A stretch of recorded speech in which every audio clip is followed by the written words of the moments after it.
Imagine standing in the center of a crowded banquet hall while your own father uses a microphone to brand you a monster in front of 200 people. The glittering chandeliers and clinking crystal glasses suddenly felt like a nightmare scene as every eye in the room locked onto me. I had worked 8 grueling years to build a place to call my own, sacrificing every comfort along the way, only to watch my family attempt to publicly destroy me because I refused to hand it over. To understand how I ended up in that nightmare, you have to look at how I spent my 20s while my peers were enjoying life. Fresh out of college with no inheritance or family handouts, I took on endless overtime shifts, cut out every luxury, and lived on bare minimum expenses. Every single paycheck was funneled directly into my dream of owning property. 7 years of relentless discipline finally allowed me to buy a beautiful piece of land, and over the next year, I oversaw the construction of a customized home valued at $500,000. While I was laying down the foundation for my future,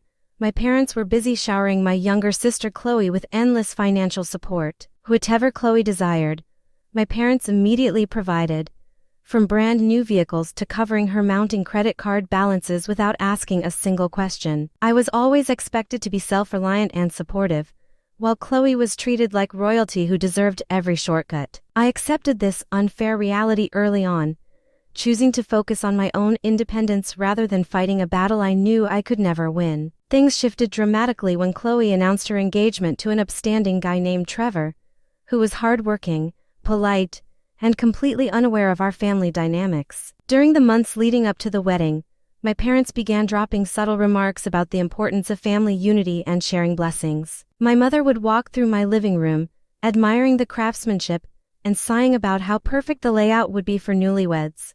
I brushed off those comments as harmless envy, never imagining the sinister plan they were quietly building behind closed doors. The afternoon of the wedding reception was breathtaking, filled with elegant floral arrangements, soft music, and laughing guests who seemed genuine in their celebrations. Partway through the evening, my father pulled me away from my table, claiming we needed a brief family chat in a private side office. Stepping into that quiet room, I was greeted by my mother, Chloe, and Trevor, surrounding a heavy manila folder on the desk. My mother slid the paperwork toward me, explaining with a fake smile that they needed me to sign the property transfer before the party continued. Opening the folder revealed legal documents designed to hand over full ownership of my home to my sister as a lavish wedding gift. When I stared at them in utter disbelief and asked if this was a sick joke, my father made it clear they were entirely serious. Chloe casually chimed in, claiming I had a great career and could easily build another house from scratch whenever I wanted. I firmly closed the folder and gave them a simple no,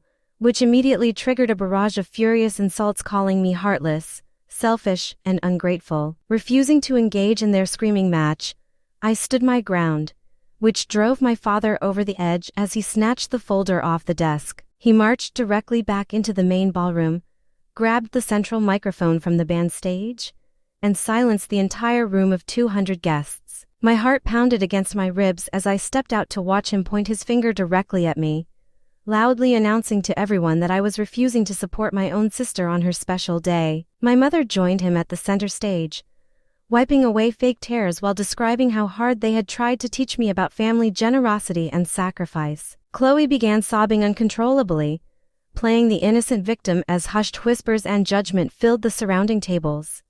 Relatives I had known my entire life started glaring at me with disappointment, fully swallowing the false narrative my parents were constructing. The intense public pressure was overwhelming, designed perfectly to force my compliance through absolute shame, but I refused to break. Before my father could finish his dramatic speech, Trevor slowly walked up to the stage and requested the microphone with a remarkably calm expression. My parents looked relieved, fully expecting the groom to join in on the public condemnation and demand what he thought was rightfully theirs. Instead, Trevor reached into his suit pocket, pulled out his mobile phone, and quietly declared that everyone deserved to hear the full truth behind this outrageous performance. Chloe turned ghostly pale the second he mentioned finding evidence weeks prior. Trevor connected his phone directly to the large display screens used for the wedding slideshow, illuminating the room with dozens of private text messages. The entire crowd read messages where my parents explicitly planned to trick me into giving up my deed,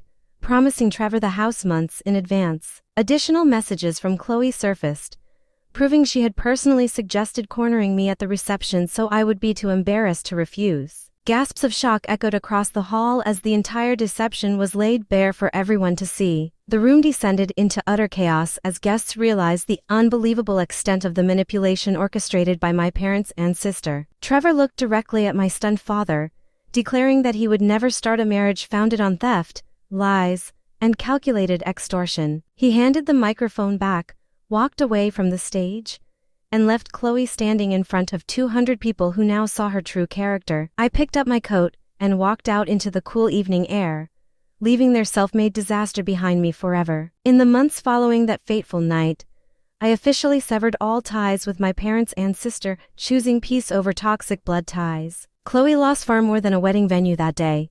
She lost her fiancé and the dangerous illusion that the world owed her everything. Unlocking the front door to the home I built with my own hands now brings a profound sense of triumph. Standing up for myself cost me a broken family, but it gained me total freedom and self-respect that no money could ever buy.